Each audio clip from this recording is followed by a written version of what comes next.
Ukraine's President Zelensky has expressed that the United States is prepared to back Ukraine following a recent discussion with Donald Trump and European leaders.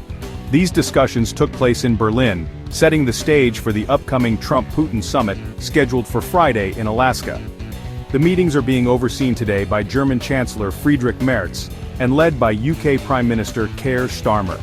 Moscow has already brushed off this European diplomatic effort as trivial. In a media address within the last hour, the German Chancellor emphasized that Ukraine's sovereignty must be upheld, and suggested that increased pressure will be necessary if Russia shows no willingness to negotiate. The European and American president understands that achieving peace in Ukraine requires collaboration with his European and Ukrainian allies. Ukraine's inclusion at the negotiating table is non-negotiable. The sequence of events must prioritize a ceasefire, followed by discussions on a binding agreement. Any legal recognition of Russian control over seized territory is out of the question. Robust security assurances are essential, and Ukraine's sovereignty must be preserved. President Trump is aware of this stance and largely aligns with it, as reflected in their constructive dialogue. We extend our best wishes to President Trump. Plans are in place to engage with him post his meeting with President Putin, fostering hope for progress and peace in Ukraine. Joining the German Chancellor was Ukraine's president, who highlighted the critical need for security guarantees. He insisted that without a ceasefire, Russia should face additional sanctions. All matters concerning Ukraine must involve Ukraine directly in the conversation. The top priority is a ceasefire, followed by clear security commitments.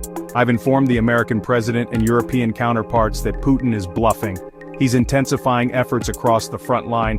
He downplays sanctions, asserting they're ineffective, but I'm convinced they're damaging Russia's economy.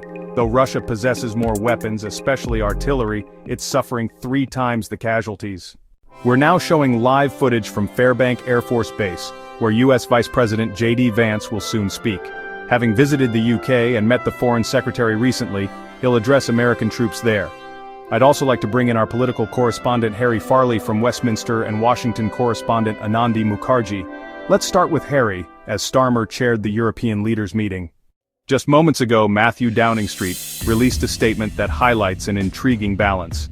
The coalition of the willing continues to navigate a careful line with the U.S. president.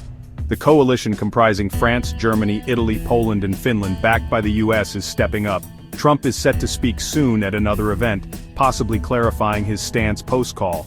Treasury Secretary Scott Bessent recently said all options remain open, highlighting Trump's knack for leverage in negotiations. Broadly, Starmer has cultivated a strong bond with Trump since his premiership began, bolstered by trade deals and Ukraine focus, reflecting a strategic US-UK alignment.